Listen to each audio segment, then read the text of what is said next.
Coming up on this week's edition of the Met Report, we give you the highlights from the 2012 Olympic Games. And funny man Kevin Heffernan stopped by campus for an exclusive interview about his latest film. Don't forget, fall deadlines are quickly approaching. All this and much more on this edition of the Met Report.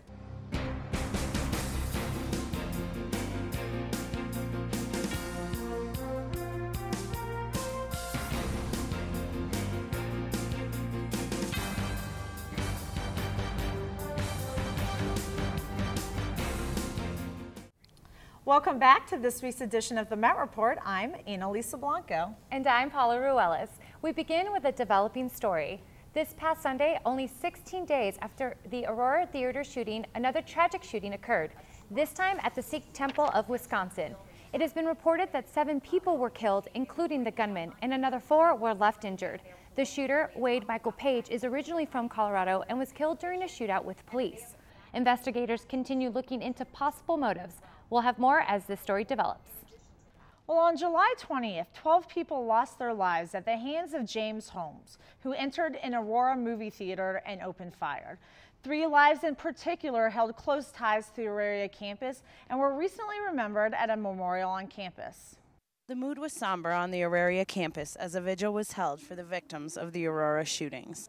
On Thursday, July 26th, over 100 people, including MSU Denver President Stephen Jordan, showed their support for the 3 victims who were directly connected to the Aurora campus. The youngest victim of the Aurora shooting was only 6 years old. Veronica Moser Sullivan was an energetic, lovable girl who attended the Aurora Daycare Center. Just days before the shooting, Sullivan had been enthusiastically telling relatives that she had just learned how to swim. Among the other victims with close ties to the Aurora campus was Jessica Gowie, a vibrant, ambitious 24-year-old who is aspiring to obtain a career in the field of sports journalism. Gowie had recently moved from Texas to Colorado and had interned at Mile High Sports Radio. Only months earlier, Gowie had survived a mall shooting in Toronto, later blogging that every second of every day is a gift. Alex Sullivan, a CCD student, was celebrating his 27th birthday the day his life was cut too short at the Aurora Century 16 multiplex. Sullivan was an avid comic book fan and a devoted fan of the New York Mets. Only days shy of his first wedding anniversary, Sullivan was never able to celebrate with his wife, Cassie. There were 9 others who lost their lives in the Aurora movie theater, including fathers, wives, daughters, and sons. Mental health counselors at the Aurora campus were present during the vigil, announcing their availability of services to anyone interested. For the Met Report, Leah Raflab. Well, the Giving First Foundation is raising money for the Aurora Victim Relief Fund and encourages anyone interested in helping to visit givingfirst.org. Our hearts at the Met Report go out to all the victims and anyone impacted from this terrible tragedy. Alleged theater shooter James Holmes is being prosecuted with 142 criminal charges. 24 of those are first-degree murder. The prosecution is aiming to pin him with 2 charges for each person killed. 1 charge for intending to cause harm and the other for acting with extreme indifference to human life. Holmes' attorney recently stated that Holmes may suffer from a mental illness, and because of this, they may pursue an insanity defense. The district attorney has not commented on whether or not to pursue the death penalty. Holmes' next court appearance is November 13th. The Met Report will keep you updated on this story as more information becomes available. MSU Denver's Center for Urban Connection continues to provide well-being to the Denver metropolitan area. Food for Thought is an ongoing major nutrition initiative that MSU Denver, along with the Arvada Sunrise Rotary Club, is working on. Each week, bags of groceries will be provided to students at 2 Denver elementary schools, with a high percentage of participants in the free and reduced price lunch program. The center is in need of volunteers to help sort and assemble groceries. If you're interested in being part of this cooperative effort, please contact the volunteer coordinator, Jean Larkins, at volunteer@foodforthoughtdenver.org. This past week, President Obama came to the Aurora campus on one of his campaign stops. Met reporter Benjamin Smith was there and tells you all about it. The decisions that affect a woman's health, they're not up to politicians. They're not up to insurance companies. They're up to you. Back on the campaign trail, President Obama made 2 stops in Colorado on Wednesday, the first of which was at Aurora Event Center.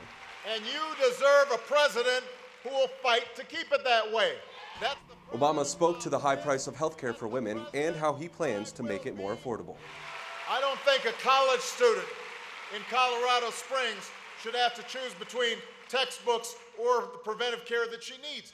The speech then took a somber note as the president reflected on his own mother's battle with cancer. And I often think about what might have happened if a doctor had caught her cancer sooner, or if she'd been able to spend less time focusing on how she was going to pay her bills and more time on getting well. The Met Report got several reactions after the speech. Some people appreciated the president's health care plan. Well, it would solve both of those problems, the pre-existing conditions. I wouldn't have to worry. I actually had to lie to get coverage to save my life. While others wished he would have spoke to other topics. I would have liked to have heard what he was going to do for his people, you know, or his people meaning the African Americans, the people. And is President Obama going to address that issue?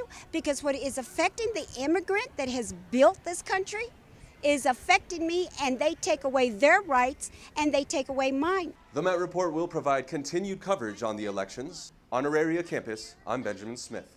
From the president to the opening of a hotel, Wednesday was an exciting day at Auraria campus. August 8th marked the official opening of the new Spring Hill Suites by Marriott. The 150-room hotel will not only serve visitors of the Denver community, but also the students of MSU Denver. As the first teaching hotel in the Rocky Mountain West region, the Hotel and Hospitality Learning Center will provide students with the learning experience they need to succeed in the hospitality industry. MSU Denver is the only one that is providing that hands-on management training necessarily to truly run the hospitality industry professionally. It appears the Auraria campus will be undergoing big changes over the next 20 years as the Auraria Board of Directors approved AHEC's master plan, which will add 4.1 to 5.6 million square feet to the campus. Additions will include entrance plazas at the Auraria West and Colfax at Auraria light rail stops.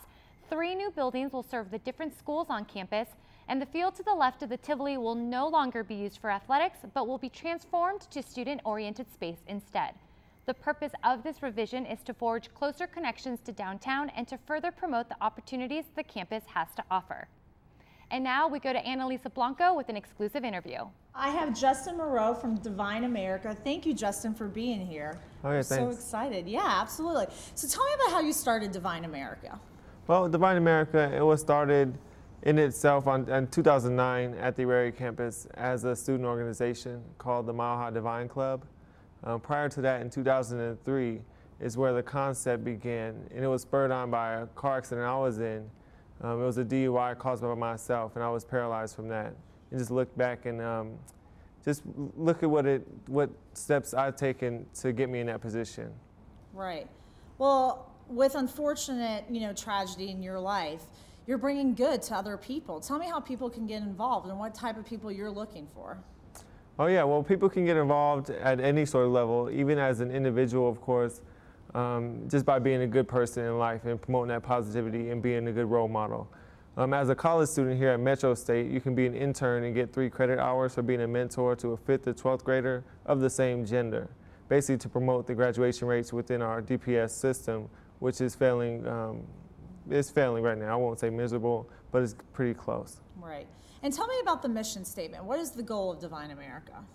Well, the mission statement of Divine America, we're actually an arts and entertainment company. We're a network of artists, individuals, and organizations who promote positive values and really seek for a social change through the mainstream media. And are there any social media sites if people want to get involved or find out more information? Oh yes, we're definitely on all the social media sites. We're on Facebook, Twitter, Bandcamp.com, and our tag name is Divine America, just as it's spelled, D-I-V-I-N-E, America. And our home website is divineamerica.us. And last thing, I know that you're really involved in the community and the company is. Are you hosting any upcoming events that we should be aware of? Right now, unfortunately, we're actually not doing any events ourselves, but we basically promote for other organizations as far as nonprofits are concerned with after-school programs and things of this nature. Really, we're working on a programs to get back into DPS, and with every contribution of our music sales, which is definitely ongoing, we give 20% back to Denver Public Schools for their education programs. Well, that's great. Justin, thank you for being here. Well, coming back after the break, new images from Mars has scientists amazed. And Shepard Fairey comes to Denver to unveil a new piece of art for MSU Denver. Believe in yourself, realize that anything is possible, keep your eyes on the prize. When you're at your weakest point, grace can rise up and pull you out. So I felt like I was filling a void. Even when I'm faced with difficult situations, I can always find something to smile about. Little simple ways. I mean, there's really lots of things you can plug into.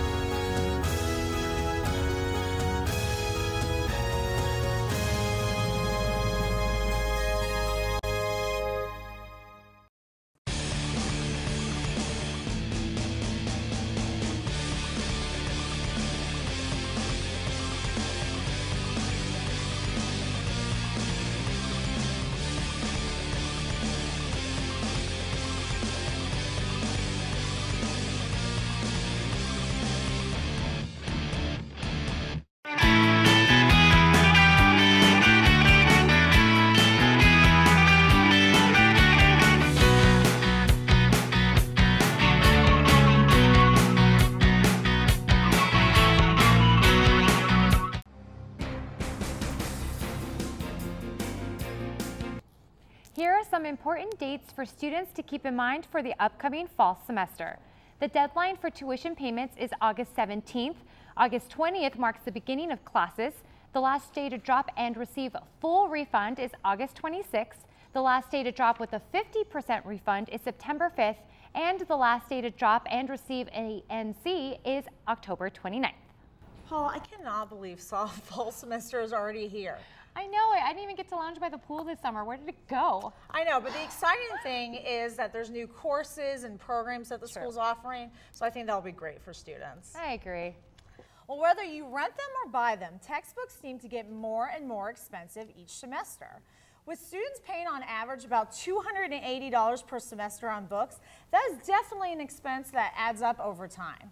If you're looking to save some money, make sure to check out some online sites such as half.com, which uses a program to pair up the best matches and prices to save you the most money. And there's also abebooks.com, which averages 50% off and also has an easy to sell back program for when the semester ends. But if you're not a fan of internet shopping, there is Big Dog Textbooks located at 15th and Market. This specializes in used books, and of course, there's always the school bookstore for both new and used books. The Center for Visual Arts and Off-Campus Art Gallery for MSU Denver unveiled a mural this week. Leeka Bryant has more. Artists Shepard Fairey and Evan Hecox helped to create this mural, containing the themes of overconsumption, class inequality, and environmental troubles. Shepard Fairey sat down for a Q&A talking about his unique art. Jim Hoser was also in attendance to talk about his new album and participate in a book signing. I love street art because I like the idea of the history of the surfaces the work is going onto, and you know, a lot of the really clean work that I do, if it were put into a sterile environment, it would feel like it lacked character.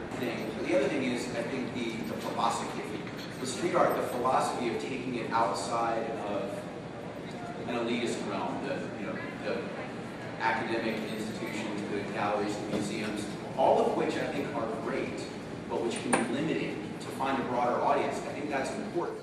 For the Met Report, I'm Leeka Bryant. Well, it's nice to see you on desk, Jeffrey. I heard you had an adventurous weekend in Leadville. Well, adventurous is not quite the word I'd put, but pretty close. Okay. Last weekend, I found myself 10,200 feet above sea level in Leadville, Colorado for the annual Boom Days Festival, where I got to experience the historical significance of the city. Let's take a look. It's a celebration of our mining history, our Western history. For 3 days, Main Street is packed with people celebrating this event. Boom Days isn't completely about history. Each day is filled with all sorts of events for the whole family. The mining games are Leadville's local version of the Olympics. Each game is themed from the tasks and jobs done down in the mines. Events include the single and two-man stake driving, single-man hydro drilling, and mucking.